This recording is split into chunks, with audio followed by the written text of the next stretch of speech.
ایک بندہ پوچھتا ہے کہ ماموں اپنے بھانجے کی بیوی کی زکوٰۃ نکال سکتا ہے؟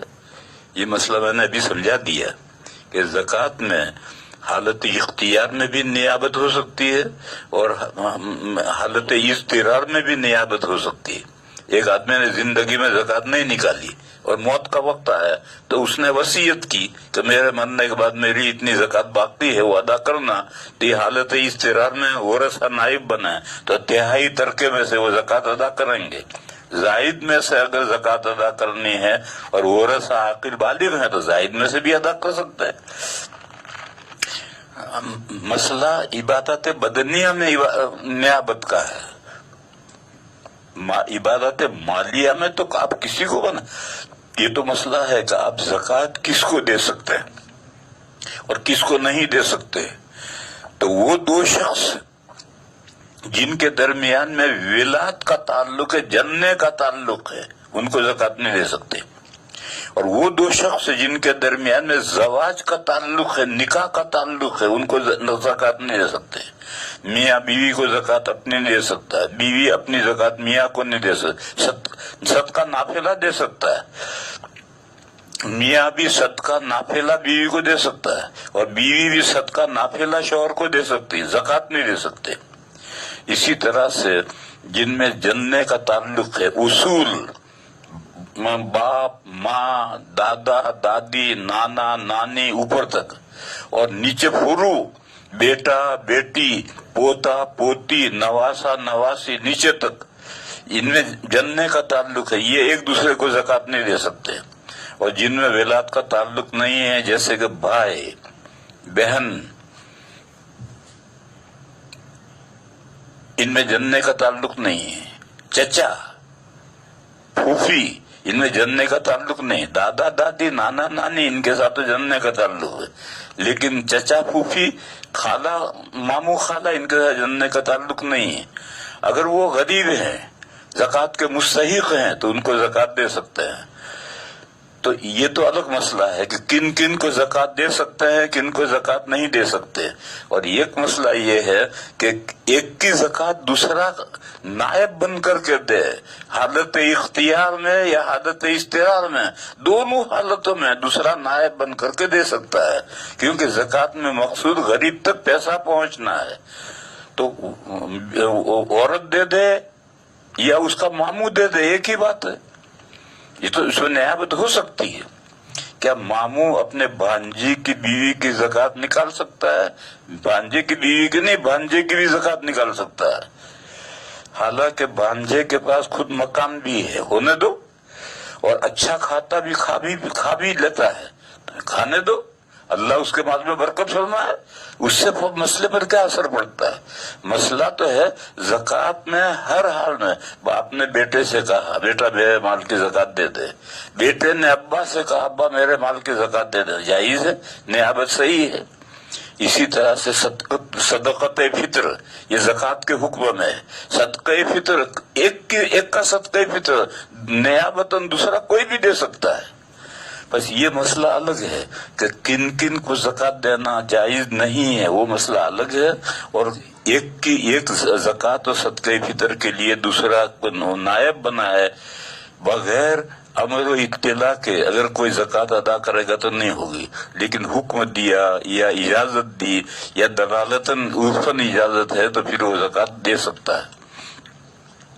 اس کے بعد ایک مسئلہ پوچھتا ہے کہ ایک شخص کا سفر میں سال پورا ہوتا ہے، پھر وہ ایک ایسے کاروبار میں شریک ہوا جس کاروبار کا سال رمضان پر پورا ہوتا ہے، بس اب یہ اپنا سال بجائے سفر کے رمضان پر لے جانا چاہے تو لے جا سکتا ہے نہیں لے سکتا ہے؟ یہ سوال ہے کہ کون سے رمضان پر لے جانا چاہتا ہے؟ سفر سے پہلے جو رمضان گزر گیا وہاں لے جانا چاہتا ہے، یا سفر کے بعد جو رمضان آئے گا وہاں لے جانا چاہتا ہے؟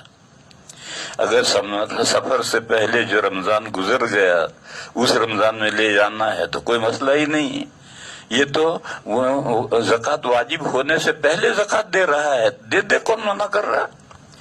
اور اگر سفر کے بعد جو آئے گا 8 مہینے کے بعد جو رمضان آئے گا وہاں لے جانا چاہے تو پھر اب جو یہ زائد زمانہ اس کی زکوٰۃ الگ سے دینی پڑے گی. یہ سفر زکوٰۃ ادا کرتا تھا, آگے جتنے مہینے ہیں ان کی زکوٰۃ ان کا بھی حساب کر کے زکوٰۃ دینا ہو. تو آگے رمضان میں لے جاتا ہے تو مسئلہ کھڑا ہوتا ہے, اور اگر پچھلے رمضان پہ لے جاتا ہے تو کوئی مسئلہ ہی نہیں. لاک ڈاؤن کی وجہ سے کام کاج معطل ہو گیا ہے. لاک ڈاؤن کی وجہ سے کام کاج معطل ہو گیا ہے. مجھے لوگوں نے بتلایا کہ شراب کی تو دکانیں کھل گئی ہیں. کہاں معطل ہو گیا؟ خوب شراب پی رہے ہیں لوگ, اور گھر میں کچھ کھانے کو نہیں ہے. کیا ایسے لوگوں کو زکوٰۃ کی رقم دی جا سکتی ہے؟ یہاں وہی مسئلہ آتا ہے کہ اگر چھوٹے نصاب کا مالک ہے تو اس کو زکوٰۃ دینا جائز نہیں. لیکن آج کل مصیبت یہ ہے کہ مفتی صاحب کہتے ہیں کہ موبائل ضرورت سے زائد ہے, ٹی وی ضرورت سے زائد ہے, گھر میں جو پرانے برتن بڑے بڑے تانبے پیتل کے رکھے ہیں یہ ضرورت سے زائد ہے, عورت کے پاس کپڑے ہیں وہ ضرورت سے زائد ہے. ابھی ان کو بیچنے کہاں بیچ کر کے گھر میں کھانا روٹی لائے گا؟ بیچنے جانے کے لاک ڈاؤن کے زمانے میں تو بیچ بھی نہیں سکتا. بس اس پریشانی کی صورت میں ایسے آدمی کو چاہے وہ چھوٹے نصاب کا مالک ہو اس کو زکوٰۃ کی رقم دی جا سکتی. لیکن اگر لاک ڈاؤن نہیں ہے تو اس کے بعد جو ضرورت سے زائد چیزیں ہیں ان کو بیچ کر اپنا گزارا کرے, زکوٰۃ کے پیسے کیوں لے؟ لیکن آج کل تو بیچ بھی نہیں سکتا, بیچنے کے لیے بھی کہا جائے گا. اس لیے آج کل کے زمانے میں اس کو زکوٰۃ دی جا سکتی. ایک آدمی ہے اس کی حالت اچھی نہیں ہے, وہی مسئلہ آیا کہ وہ سید ہے, مرد بھی سید ہے عورت بھی سید ہے, اور حالت اچھی نہیں ہے, بہت غریب ہے کمزور ہے, تو ہیلا کر کے اس کو زکوٰۃ دیں. تو اس سلسلے میں سمجھو کہ آج کل جو دنیا میں آج کل زکوٰۃ جو حرام تھی وہ 5 خاندانوں کے لیے حرام تھی. حضرت علی کرم اللہ تعالی وجہہ کے 2 لڑکے حضرت علی اور حضرت عقیل اور حضرت عباس رضی اللہ تعالیٰ عنہ اور نبی پاک صلی اللہ علیہ وسلم کا خاندان اور ایک چچا تھے حضور کے حارث ان کی اولاد, ان 5 خاندانوں کے لیے زکوٰۃ حرام ہے. لیکن یہ تو سارا مسئلہ گاؤں خرد ہو گیا اور سب لوگ سمجھتے ہیں کہ صرف حضرت حسن اور حضرت حسین کے اولاد کے لیے زکوٰۃ حرام ہے.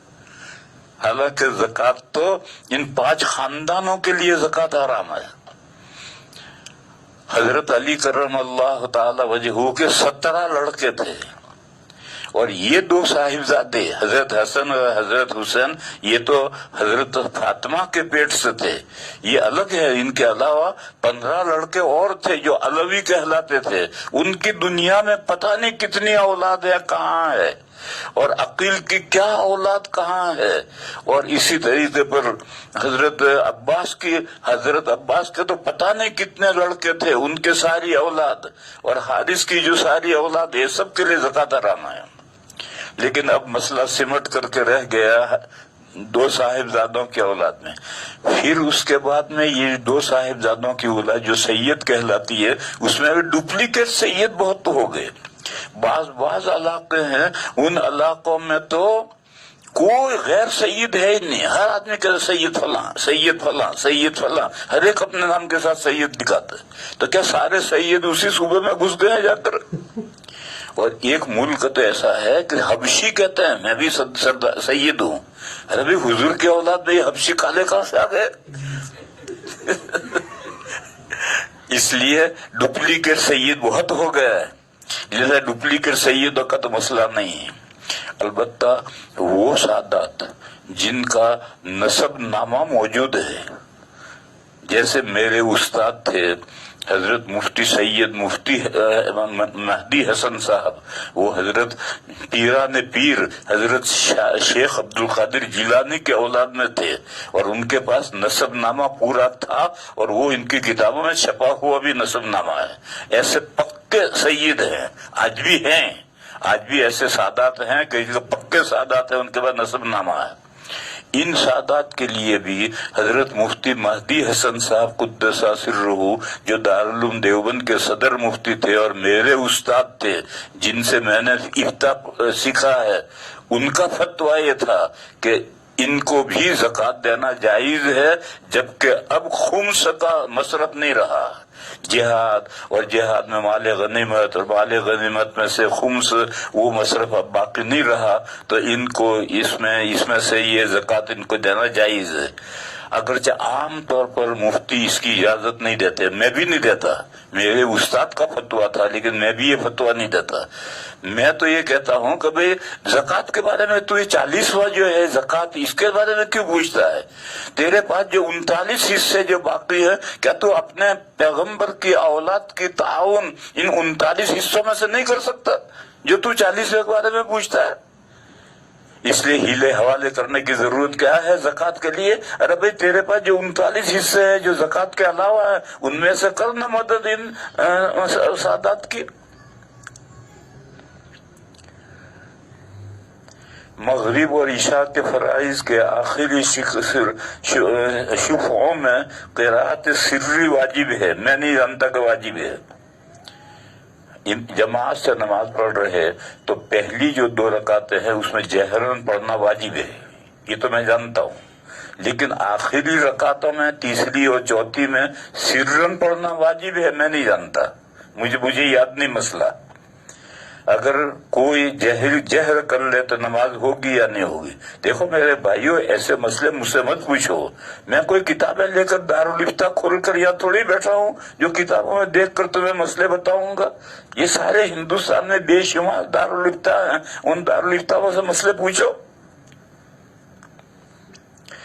ایسا ہی امام مغرب کی نماز میں سورہ 3 پڑھ رہا ہے اور اللہ چھوڑ دیا تو نماز ہوئی یا نہیں ہوئی؟ مجھے کیا معلوم، یہ دارالفتاءوں سے پوچھو۔ یہ سب مسائل ایسے ہیں کہ ان کے لیے کتابیں چاہیے، کتابوں میں دیکھ کر کے جواب دیا جائے گا، ویسے سر اٹھا کر کے جواب نہیں دیا جاتا۔ ایسے باتیں مت پوچھو مجھ سے۔ اس کے بعد ایک سب بندہ کہتا ہے کہ آپ نے کہا تھا کہ تلقی من الخارج جائز نہیں ہے، اور یہ بھی مسئلہ آپ نے بتلایا کہ ایک آدمی تنہا نماز پڑھ رہا تھا، دوسرے نے آ کر کہا کہ میں آپ کی اقتدا کر رہا ہوں، اور امام تنہا پڑھنے والے نے امام ہونے کی نیت کر لی، تو اب اس کو امامت کا ثواب بھی ملے گا اور امامت کے احکام بھی لازم ہوں گے۔ تو وہ کہتا ہے کہ کہنے والے نے کہا کہ میں اقتدا کر رہا ہوں، اور اس نے سن کر کے امامت کی نیت کر لی، تو تلقی من الخارج ہوئی۔ یہ تلقی من الخارج کو سمجھا ہی نہیں۔ دیکھو ہم نماز پڑھ رہے ہیں، یہ دار قبلے پر بڑے موٹے حروف میں لکھا ہے نصر من اللہ و فتح قریب۔ نماز پڑھتے ہوئے نظر پڑی اور سمجھ گئے ہم، تو یہ سمجھ جانا، اسے نماز فاسد نہیں ہوتی، یہ تلقی من الخارج نہیں ہے۔ اگر آپ پڑھے، چاہے جہرن میں پڑھے سرن پڑھے، تو نماز فاسد ہوگی، لیکن نظر پڑھنے سے، سمجھ جانے سے نماز فاسد نہیں ہوتی۔ اسی طرح سے کسی نے کہا کہ آپ نماز پڑھ کے تھوڑی دیر رکے رہیں، آپ نے سن لیا اور آپ سمجھ گئے، تو اس سے نماز فاسد نہیں ہوتی، اور یہ تلقی من الخارج نہیں ہے۔ تو تلقی من الخارج کو سمجھتا ہی نہیں ہے۔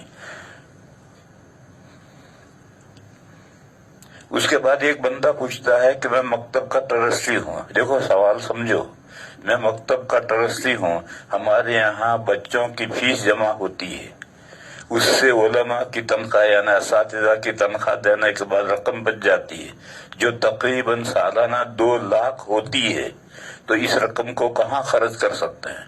سوال یہ کہ تم بچوں سے اتنے زائد رقم فیس لیتے کیوں ہو؟ اپنے ضرورت گزارے کے بقدر فیس لو، کیوں بچاتے ہو؟ اب یہ پوچھتا ہے کہ اب یہ جو 2 لاکھ روپے ہر سال کے 2 لاکھ روپے جمع، ان کو کہاں خرچ کریں؟ ارے سروس یہ میرے دوست احباب کہہ رہے ہیں کہ مدرسین کو بیچاروں کو ناشتے کے بقدر بھی تنخواہ نہیں دیتے ہو، ان کی تنخواہیں بڑھاؤ، اور بڑھا کر کے جو تنخواہوں کی ضرورت ہے اس ضرورت کے بقدر فیس لو، اس سے زائد فیس لیتے کیوں ہو؟ یہ تو سروس چارج ہے، یہ تو سروس چارج ہے، جتنی سروس کرتے ہو اتنا چارج الگ کر لو، اس سے زائد پیسے لے کر کے بیلنس کر کے بھی مسئلے پوچھتے ہو کہ یہ رقم کہاں خرچ کریں، اور اساتذہ کی تنخواہیں بڑھاؤ اور طلباء سے فیس اتنی ہی لو کہ جتنی تمہاری ضرورت ہے۔ اس کے بعد ایک بندہ پوچھتا ہے کہ آپ نے فرمایا تھا کہ آخرت غیب ہے اور رسول اللہ صلی اللہ علیہ وسلم کو آخرت کا علم ہے، تو رسول اللہ صلی اللہ علیہ وسلم کو علم غیب کیوں نہیں؟ علم غیب تو سب کو ہے، ہمیں بھی ہے، لیکن غیب کلی یعنی جتنا اللہ جانتے ہیں اتنا سارا علم حضور کو نہیں تھا، نہ ہمیں ہے نہ حضور کو تھا، اور جتنا علم اللہ نے اپنے رسولوں کو بتلا دیا اب وہ غیب نہیں رہا۔ قرآن کریم میں سورہ جن کے آخر میں ہے فَلَا يُظْهِرُ عَلَىٰ غَيْبِهِ أَحَدًا، اللہ اپنے غیب سے کسی کو واقف نہیں کرتے، إِلَّا مَنِ ارْتَضَىٰ مِن رَّسُولٍ فَإِنَّهُ يَسْلُكُ مِن بَيْنِ يَدَيْهِ، جس رسول کو جتنا غیب بتلانا ہوتا ہے وہ بتلا دیا، پھر اس رسول نے وہ غیب اپنی امت کو بتلا دیا، تو اب وہ امت کے لیے بھی غیب نہیں رہا۔ قرآن کریم میں ہے، میں 20ویں پارے کے بالکل شروع میں ہے، قُلْ لَا يَعْلَمُ مَنْ فِي السَّمَاوَاتِ وَالْأَرْضِ الْغَيْبَ إِلَّا اللَّهُ وَمَا يَشْعُرُونَ أَيَّانَ يُبْعَثُونَ، کہو کہ آسمانوں میں اور زمین میں جتنی پوشیدہ باتیں ہیں ان کو اللہ کے سوا کوئی نہیں جانتا۔ پھر مثال ماری، بتاؤ دوبارہ مرنے کے بعد تم زندہ کب ہوگے؟ کوئی بھی نہیں جانتا۔ یہ ایک مثال ماری ہے کہ مثال بتاؤ کہ تم مرنے کے بعد کب زندہ ہوگے، کوئی نہیں جانتا۔ تو جو باتیں اللہ نے بتلا دی وہ غیب نہیں رہی، نبی کو بتا دی وہ غیب نہیں رہی، امت کو بتا دی وہ غیب نہیں رہی۔ تو آخرت کی اور دوسری دنیا کی جتنی جنت جہنم کی جتنی باتیں حضور کو تو لے جا کر کے دکھایا اور دکھا کر کے اور حضور نے آ کر ہمیں بتایا، یہ چیزیں غیب نہیں ہیں، لیکن اللہ کے علوم اتنے ہی نہیں ہیں۔ اللہ کے علوم تو لا تعد غیر منحصر اللہ کے علوم ہیں، وہ جو اللہ کے علوم غیر منحصر ہیں، جو اللہ نے انبیاء کو بھی کسی نبی کو بھی نہیں بتائے ہیں۔ یہی ایک مثال ہے کہ مخلوقات مر رہی ہے، مرنے کے بعد کب زندہ ہوگی اس کو کوئی نہیں جانتا۔ بس یہ جو غیب کلی حضور کو نہیں ہے، لیکن جزوی غیب تو حضور کو بھی تھا اور حضور نے ہم کو بھی بتایا ہے۔ ہم فرشتوں کو مانتے ہیں، جنت کو مانتے ہیں، جہنم کو مانتے ہیں، یہ سب ہمارے لیے غیب ہی تو ہے، اور پھر ہم جانتے ہیں، لیکن یہ ہم خود نہیں جانتے، اللہ کے نبی نے بتایا ہے۔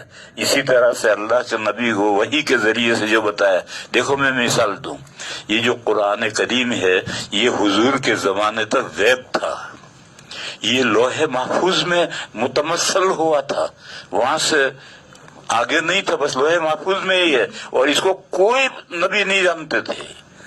جب دنیا میں قرآن نازل کرنے کا وقت آیا تو پھر پہلا تمثل، اس نے دوسرا تمثل اختیار کیا، بیت معمور میں آیا، پھر وہاں سے جبرائیل کے ذریعے حضور پر آیا، اب آہستہ 23 سال میں پورا قرآن کریم آ گیا۔ اب قرآن کریم حضور کے لیے غیب نہیں رہا، اور اب یہ قرآن کریم ہمارے بھی غیب نہیں رہا، لیکن حضور پر نزول شروع ہوا، اس سے پہلے تو قرآن کریم بھی غیب تھا۔ بس آخرت کی باتیں، یہ جو کہہ رہا ہے کہ آخرت غیب ہے، آخرت غیب ہے، یعنی اس کے سارے جزیات غیب نہیں ہیں، اس کے بہت سے جزیات، جنت، جہنم، فرشتے، عذاب، جو حدیثوں میں بیان کیا، قرآن میں بیان کیا گیا وہ غیب نہیں رہا، باقی جو باتوں کا بیان نہیں آیا وہ غیب ہے۔ تو رسول اللہ کو علم غیب کیوں نہیں؟ رسول اللہ صلی اللہ علیہ وسلم کو بے حساب غیوب کا علم اللہ نے دیا تھا، اور حضور نے اپنے علوم میں سے بہت سے ہمیں بھی بتلائے ہیں، لیکن سارے غیوب جتنا اللہ جانتے ہیں وہ سارے غیوب اللہ نے کسی کو نہیں بتلائے، اللہ نے اپنے حبیب کو بھی نہیں بتلائے ہیں۔ اور خود قرآن کریم میں ہے کہ 5 باتیں غیب کی چابیاں ہیں، یعنی ایک غیب ایک بہت بڑا محل ہے، وہ بند ہے، اس کا تالا بند ہے، اس کی چابی ہے، وہ چابی ہے 5